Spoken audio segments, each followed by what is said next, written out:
What if a homeless boy had the courage to stop a billionaire from eating poisoned food? Imagine a scene so surreal, it feels like something straight out of a movie. A luxurious cafe, a wealthy businessman, and a woman with a secret dark enough to change everything.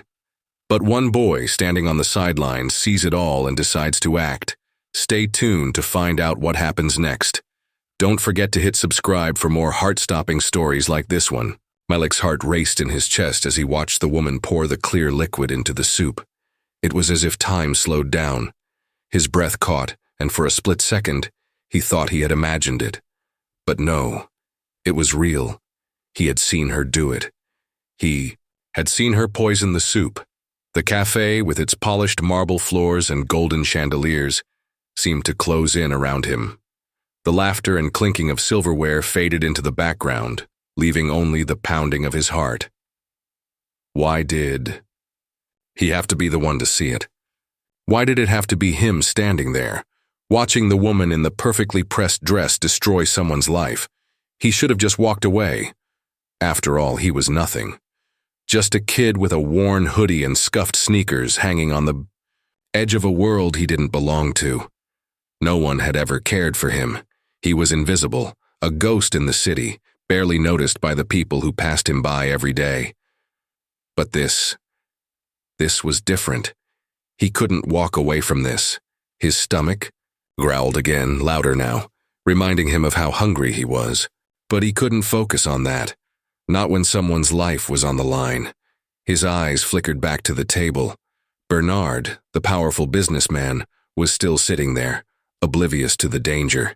His fork hovered over the soup, a man so used to the world, bending to his will that he couldn't even see the threat in front of him. And Marissa. Her calm, perfect smile didn't fool Malik. He knew what he had seen. The weight of the decision pressed heavily on Malik's shoulders. He could feel the sweat forming on his brow. He was terrified. What would happen if he was wrong? What if no one believed him? What if he caused a scene and ended up looking like the crazy street kid who didn't belong? But then, something inside him snapped. A quiet, firm voice inside his head told him to stand up, to do something. It was like a wave of clarity rushing through him. He wasn't just going to stand there. He wasn't going to let this man, this stranger, eat poisoned food because no one else cared to speak up. Without thinking, Malik pushed himself away from the railing. His legs felt heavy, like lead, but he kept moving, the world around him blurring as he focused only on the table. He could feel every eye on him as he crossed the patio. His heart was hammering so loudly in his chest he thought everyone around him could hear it. But he couldn't stop now. There was no turning back. He reached the table, his hands shaking. He didn't know what he was going to say, but the words spilled out anyway, raw and frantic. "Don't eat that." The words cut through the silence like a knife. The entire cafe seemed to freeze. Bernard's spoon stopped midair, his eyes wide as he locked onto Malik, his expression one of disbelief. Marissa snapped her head around, her smile gone, replaced by a look of pure fury. "What did you say?" she demanded, her voice sharp, enough to slice through the air. Malik's throat went dry, but he didn't back down. "She put something in your food. I saw her." His voice cracked, but he said it again, louder this time. "Don't eat it!" Gasps rippled through the cafe. The patrons, who moments ago had been absorbed in their own little worlds, were now all staring at the scene unfolding before them. The quiet hum of the cafe had turned into a heavy silence, thick with tension. The clatter of forks and knives stopped. The sound of the fountain outside suddenly felt miles away. Bernard blinked, still frozen, his spoon held in a trembling hand. "What is he talking about, Marissa?" His voice was low, unsure, but the doubt was creeping in. It was there, just under the surface. Malik saw it in his eyes. For the first time, Bernard wasn't the all-powerful man who controlled everything around him. He was just a man, caught in a moment of disbelief. Marissa's composure snapped. She shot to her feet, knocking her chair back violently. "You little liar!" she hissed, her voice sharp and venomous. "How dare you accuse me of something so vile?" Her eyes were blazing, and for the first time Malik saw the mask slip. "Who even let you in here?" she spat. Malik's fists clenched at his sides, his nails digging into his palms. He wasn't backing down. Not now. Not when he knew the truth. "I saw you. You poured something in his soup when he wasn't looking," he said, his voice growing stronger, steadier. "You can smell it. It's there. It's poison." The words hung in the air, thick and heavy, and for a moment no one moved. Then, slowly, Bernard set his spoon down, his face pale, his brow furrowed with confusion and suspicion. His eyes flicked from Malik to his wife, and the tension in the air thickened, as if the whole café was holding its breath. Malik's chest tightened, but he stood firm. This wasn't just about him anymore. It was about someone else. Someone who didn't know the truth and needed to hear it. Bernard needed to hear it. "Marissa, what's going on?" Bernard's voice was quiet but firm now, the calm of a man who had lost his certainty. "Tell me the truth." For a split second, Marissa's eyes darted around, as if looking for an escape. She opened her mouth, but no words came out. Then, in a desperate attempt to regain control, she snapped, "This is absurd. He's just a street kid looking for attention." Her voice trembled now, betraying the fear creeping into her chest. But Malik didn't flinch. "You don't have to believe me," he said, his voice stronger than it had ever been. "But don't eat it. You'll regret it if you do." And in that moment, Bernard hesitated. Something in Malik's voice made him stop. He wasn't just the desperate kid on the street. There was something more, something real, something undeniable. The silence was deafening. Lesson. Sometimes, courage comes from the unlikeliest of places. It only takes one person to stand up, and everything can change. The unseen witness. A neighbor's perspective. The cafe's silence was deafening, but for one of the patrons sitting at a nearby table, it was a moment of quiet revelation. Linda, a middle-aged woman who had frequented this cafe for years, shifted uncomfortably in her chair. Her coffee, once steaming hot, now sat untouched, growing cold as her mind replayed the scene in front of her. She had seen it all. The boy, Malik, just a child, barely more than a street urchin, had stepped up to the table, his voice shaky but certain. He'd shouted at Bernard, warning him not to eat the soup. At first, Linda thought it was just some child acting out, trying to draw attention to himself. But then she saw it. The way Bernard froze, his hand trembling around the spoon and the panic in Marissa's eyes. It was more than just a childish outburst. Linda's heart began to race as she watched Marissa stand up, her face contorted with anger. She had worked in the legal field for years, and the look in Marissa's eyes was a dead giveaway. Linda had seen it before. Guilt, the kind that weighed on your chest like a stone, making every breath harder to take. The woman was hiding something, something terrible. Linda's gaze shifted to Malik. The boy's hands were clenched into fists, his eyes burning with determination. There was a quiet strength in him that Linda hadn't expected. She'd lived in this neighborhood long enough to know that children like him rarely spoke up. They were too used to being ignored, too used to being pushed aside. But this boy had courage. He was standing up not for himself, but for someone else, someone who was too blind, too arrogant to see what was happening right in front of him. Her thoughts were interrupted when the sound of the door opening broke the tension. 2 police officers entered the cafe, their presence commanding the room. Linda watched them closely, noticing the way their eyes darted between Malik and the couple. The officers were calm, efficient, and yet Linda could sense the underlying unease in their demeanor. They had seen their fair share of emergencies, but this felt different. This was personal. One of the officers, a tall man with salt and pepper hair, approached Bernard's table. His expression was neutral, but Linda could see the tightness in his jaw, the subtle hesitation in his movements. He was trying to make sense of the situation, just like everyone else in the room. "What's going on here?" he asked, his voice firm but not unkind. Bernard, still seated, wiped his hands on his napkin before speaking. "This boy, he's making accusations about my wife," he said, his voice low but clear. "He claims she poisoned my food.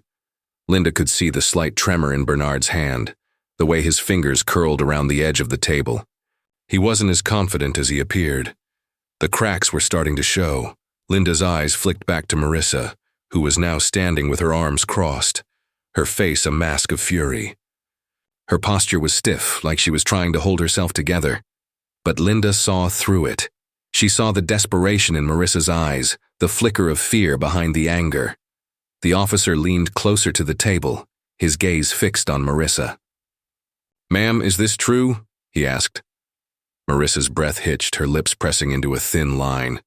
Linda could feel the tension in the air, thick and suffocating. Marissa opened her mouth to speak, but the words seemed to get stuck in her throat. For a moment she was silent, her eyes darting nervously from the officers to Bernard. The longer she hesitated, the more Linda's stomach churned. There was no denying it now. Something was wrong. Finally, Marissa spoke, her voice cold and sharp. "This is ridiculous," she snapped. "He's just some kid trying to cause trouble. Why would I poison my husband?" But the officer wasn't buying it. "Ma'am, we need to test the contents of the soup," he said, reaching for the bowl. Linda's heart skipped a beat as she watched the officer move toward the table. Marissa's eyes went wide with panic, and for the first time she looked vulnerable. "No!" Marissa's voice cracked as she grabbed the officer's arm. "You can't—" She stopped herself, realizing too late that her reaction had already given her away. She was guilty. Linda saw it in the way Marissa's eyes darted around the room, the way her body language screamed panic. It was a moment of weakness, and Linda knew that the truth was closer to the surface than anyone realized. The officer paused, narrowing his eyes. "Ma'am, if you have nothing to hide, there's no reason to refuse." A cold chill ran through Linda as the reality of the situation hit her. Marissa's composure had crumbled. The woman who had been so poised and perfect just moments ago was now unraveling, unable to keep up the charade any longer. Linda's stomach turned.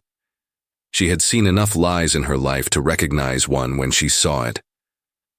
Marissa had been lying, and now it was all coming to light. But it wasn't just the woman's guilt that kept Linda on edge. It was the boy, Malik. This wasn't just a random kid making trouble. No, there was something deeper in his eyes, a quiet determination. He wasn't doing this for attention. He was doing this because he knew it was the right thing to do. As the officer stepped forward to test the soup, Linda couldn't help but feel a strange sense of admiration for the boy. Malik's actions had taken more courage than she had ever seen in someone his age. He had spoken the truth when everyone else was too afraid to see it, and now it was up to the rest of them to decide what to do with it. In the midst of the chaos, Linda's mind raced.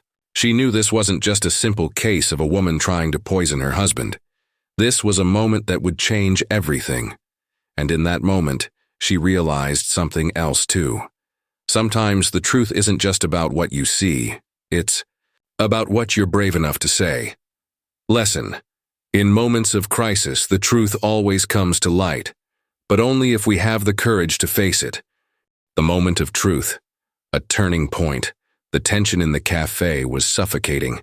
It felt as if time had frozen, leaving everyone suspended in a single moment of uncertainty. Malik stood there, his fists clenched, eyes locked on Bernard's. His heart was pounding so loudly, he thought the entire cafe could hear it. This was the moment that could change everything.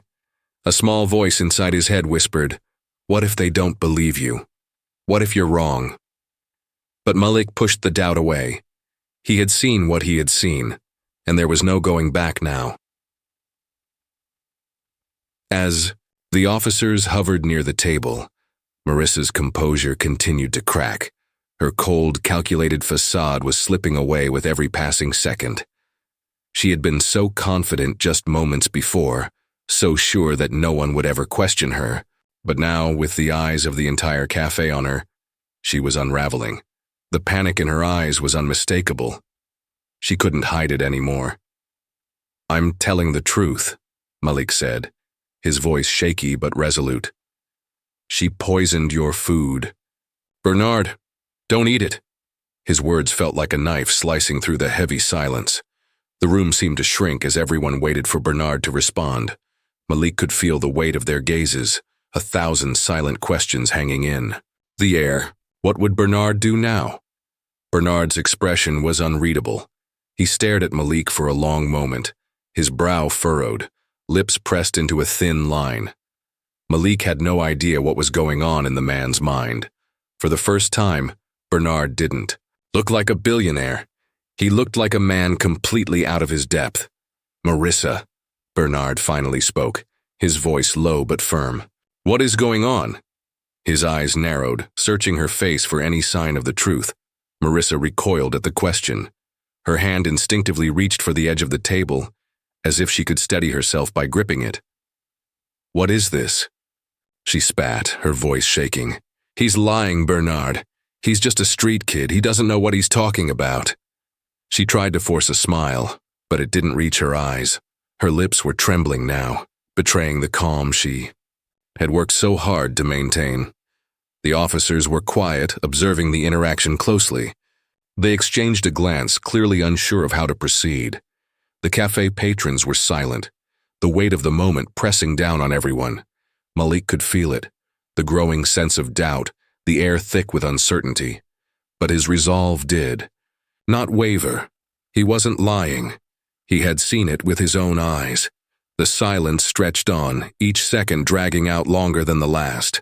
It was as if the entire room was holding its breath, waiting for someone to make a move. And then, in an unexpected twist, Bernard slowly set his spoon down. The clink of the metal against the porcelain was like a gunshot in the stillness. "Marissa." Bernard's voice was quieter now, almost a whisper. "I want the truth. What did you put in the soup?" For a split second, Marissa's face drained of color. Her mouth opened, but no words came out. She glanced at the officers, as if searching for a way out, a path that would allow her to escape this moment of reckoning. But there was nowhere to hide now. The truth was too close, and Malik's accusations had stripped away her layers of protection. You don't understand," she whispered, her voice breaking. "I had to do it. He wasn't supposed to make it past this year. I had everything planned." Her voice quivered as she spoke, the icy veneer of elegance she had maintained for so long crumbling completely. "I couldn't keep living under his control, under his shadow. He didn't care about me, not really." The words fell from her lips like poison, each one more damning than the last. The cafe was silent again, but this time, the silence was full of shock, disbelief, and the sickening realization that everything was about to change. Bernard's face went pale. He stood there, frozen, processing what Marissa had just confessed. His hand shook slightly as he reached for the bowl, but this time it wasn't to lift the spoon. It was as if he was trying to make sense of the chaos swirling around him. His life, his empire, everything he had built was crashing down in front of him. "You were going to kill me?" Bernard's voice was barely audible, a raw edge to it. "Why?" The question hung in the air, unanswered, as Bernard struggled to comprehend what his wife had just admitted. Marissa didn't answer. Instead, she closed her eyes as if trying to block out the truth. I couldn't live like this anymore," she murmured. "You never saw me, Bernard. You never saw the real me. I was trapped in your world, in your rules. You controlled everything." She looked up at him then, her eyes filled with a mixture of anger and sorrow. "I wanted to be free." The officers stepped forward, their presence becoming more pronounced as they approached the table. One of them, a younger man with a stern expression, looked at Bernard. "Sir, we need to test the contents of the soup," he said, his voice firm but sympathetic. Malik's heart raced as he watched the scene unfold. He had done what he could. He had spoken the truth despite the fear gnawing at him. But now it was out of his hands. What would happen next? Would Bernard believe him? Would Marissa be arrested? Or would she somehow find a way to escape this? Test it, Bernard said quietly, his voice devoid of emotion now. "I want to know for sure." The officer nodded and gently took the bowl of soup. The rest of the cafe was still, the tension in the room palpable. Malik's stomach turned, but he forced himself to stay in place, watching as the officer carefully inspected the soup, his actions deliberate. It felt like the longest moment of Malik's life, standing there as the world seemed to pause around him. And then, just as the officer was about to test the soup, Marissa broke down. Her composure shattered completely. "Please don't," she begged, her voice cracking. "Please, Bernard, don't let them test it. I didn't mean for it to go this far. I just wanted to be free." The officer stopped, looking at Bernard. The room held its breath as the weight of the moment hung in the air. Bernard's face twisted in disbelief. He had everything: money, power, control. But it had all been an illusion. The woman he had loved, the woman he thought he knew, had betrayed him in the most unimaginable way. "You poisoned me, Marissa," he said, his voice cold. "You tried to kill me." The words stung, but they were true. And with that, the dam finally broke. Lesson. Sometimes the truth is so painful that it can shatter everything around you, leaving you to pick up the pieces. A new beginning, redemption, and reflection. As the last echoes of Marissa's confession faded into the silence, the cafe slowly returned to its familiar hum. But nothing was the same anymore. The weight of the moment hung in the air, heavy, with disbelief, regret, and the bitter sting of betrayal. Marissa was escorted out by the police, her face pale and strained with the raw emotion of a woman who had just lost everything she thought she could control. The cafe's patrons, who had been so absorbed in their own conversations, now sat in stunned silence, their eyes fixed on the man who had built an empire and the boy who had unwittingly brought it all crashing down. Malik stood frozen, his hands still clenched into fists at his sides, his heart still racing. He couldn't believe what had just happened. One moment, he was just a boy on the fringes of a world that had no place for him, and the next he was standing in the middle of a whirlwind that had ripped apart the life of one of the wealthiest men in the city. He had done it. He had stopped Bernard from eating the poisoned soup, but now what? What would happen to him? Bernard Green remained seated, his face pale, his hands trembling slightly as he wiped the sweat from his forehead. For the first time in years, the man who had always controlled everything felt utterly powerless. The once pristine world he had, built from the ground up, was crumbling before his eyes. Marissa was being taken away by the police, but the emotional damage lingered. How could he have missed it? How could he have been blind to the woman he had married for all these years? Malik couldn't bring himself to leave. He wanted to run, to disappear back into the shadows where no one would notice him, but something held him there. He had been a part of this story, and now he needed to know how it would end. For a moment, Bernard didn't speak. His gaze was fixed on the empty space where Marissa had been, his mind lost in the storm of thoughts and emotions that churned inside him. Finally, he looked up at Malik, his eyes softening, though still filled with the weight of the truth. "You, Bernardi," began, his voice shaky but steady. "You saved my life." Malik shifted uncomfortably, his gaze dropping to the floor. "I didn't do it for you," he muttered, his voice quiet. "I just couldn't let her hurt you. It was wrong."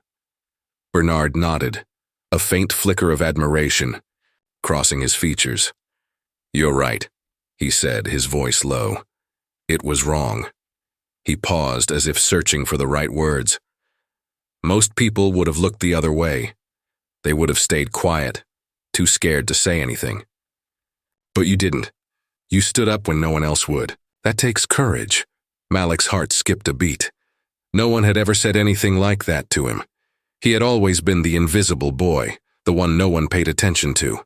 But here, in the middle of all this chaos, Bernard Green was telling him that he had done something good, something that mattered. Bernard leaned back in his chair, his hands clasped together in front of him. "I don't know how I can repay you, but I'm not going to forget what you did for me." Malik opened his mouth to protest, to say that he didn't need anything from Bernard, but the words caught in his throat. He wasn't sure what he needed. He didn't even know if he wanted anything. but there was something in Bernard's eyes, something sincere that made him think twice. "Maybe," Bernard said, his voice thoughtful, "maybe I can help you.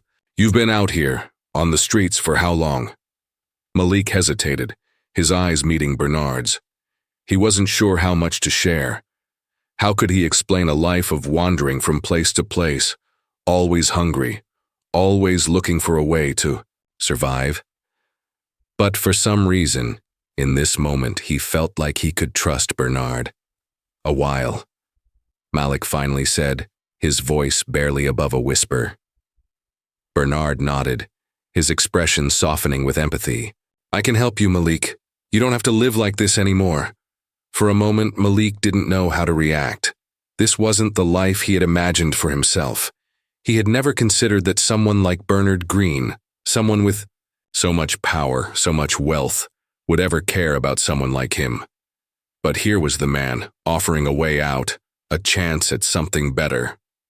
"I don't need charity," Malik said quickly, defensive. "I didn't do this for money, "No, you didn't," Bernard replied gently. "But sometimes it's not about charity. It's about giving someone a chance, and you deserve that chance." Malik felt a lump form in his throat, but he swallowed it down. He had lived his whole life with nothing, but now, for the first time, he saw a glimmer of something different, something more than just survival. He wasn't sure what the future held, but in this moment, he felt like he could actually have a future.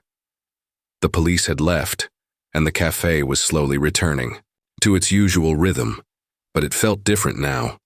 The world outside was still spinning, but inside this little corner of the city, something had changed. Bernard had learned a hard lesson about trust and betrayal, and Malik had learned that sometimes, even the smallest act of courage could change everything.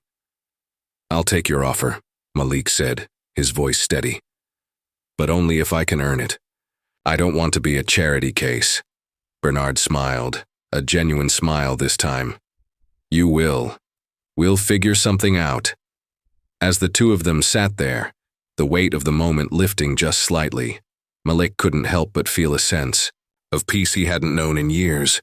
For the first time in a long time, he felt like he mattered. The story of the homeless boy and the billionaire was over, but it wasn't the end for Malik. It was just the beginning. Lesson: courage and integrity can change the course of your life, but sometimes it also takes the kindness of others to help you move forward. No matter your past, you can always choose to make a better future.